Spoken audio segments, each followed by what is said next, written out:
Installing windows and doors into a tiny house isn't much different than installing windows and doors into a regular house.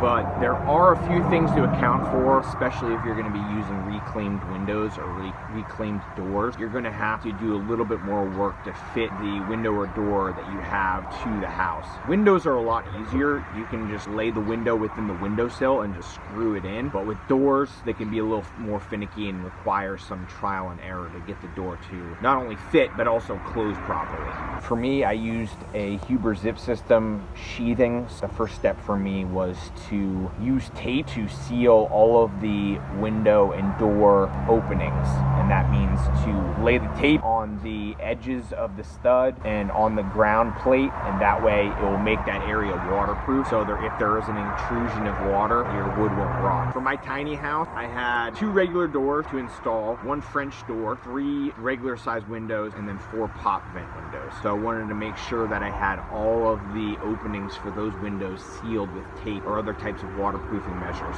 As mentioned before, installing windows is pretty easy as long as the windowsill is level. You can just sit the window into the windowsill and then just screw it down, and then you're gonna have a little bit of a gap between the window and the framing of the window opening, so you can use long screws through the stud or through the window to connect those two, and then any additional gap you can just fill up with insulation or spray foam.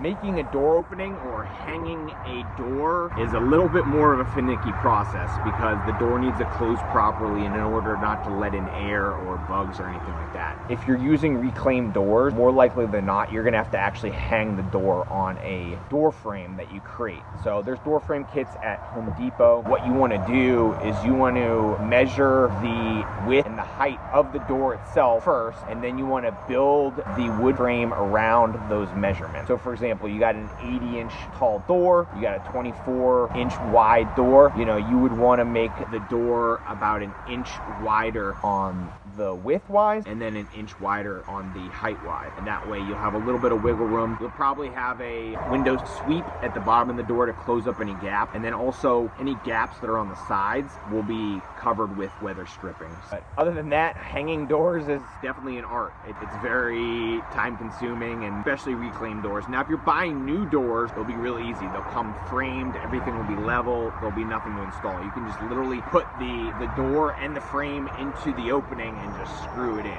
It's real easy, won't take much adjusting. But if you're using reclaimed materials, you're gonna have to hang the door within the new frame that you make for it. And I would just advise trial and error is gonna be the only way to do it. You just need to make a cut, put it together, and then try to install it onto the frame and see if it works. If it doesn't, you can tweak things smallly there, here or there. For example, this door right next to me, this is a reclaimed door from Habitat for Humanity. It's a wood door. I liked it because it had all the glass pieces in it. Process for framing this door was sort of difficult. This is the actual frame of the door right here, this white part, sitting right there, and then you just literally hang the door onto the frame itself. Also, depending on the setup of where it is, if you have an exterior door, you're going to need a threshold that the door frame can sit on. So make sure you account for that as well. My threshold right here, as you can see, is just a slab of leftover wood that I had. And then I was able to build the frame of the door onto this slab of wood. That way this is like the bottom. And then any gap that is at the bottom of the door, it can be just covered up by this window sweep right here. You want to account for having a little bit of a gap just to make sure that you have some wiggle room there and there's no rubbing. But you don't want the gap to be too big because the gap might be inefficient for AC and heating, and also bugs can get in there as well. So it's really an art making sure that you have the right height of your door frame on your threshold to make sure the door is opening and closing properly. So just to show you how this is set up, if you open this right here, you'll see this gap right here where the door meets the frame. You want to make sure that you have weather stripping running up and down the gaps on the side this side as well. See the weather stripping, and then also at the top.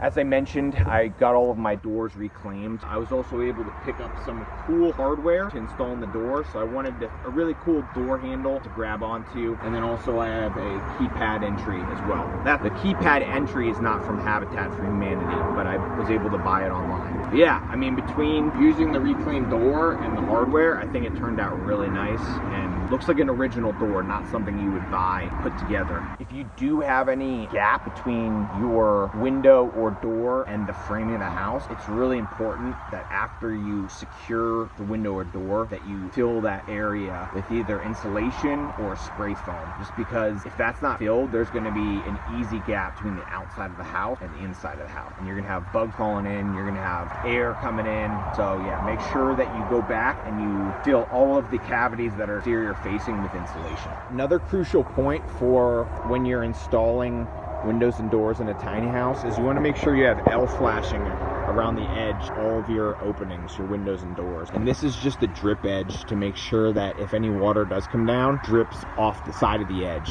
and it doesn't get into any of the window openings at all. I'll show you the L flashing over here as well. I have L flashing along the top and on the edges of the opening, and that just makes sure that water doesn't intrude where it shouldn't. For the full tutorial on how I installed windows and doors in my tiny house, go to www.diylifeguide.com.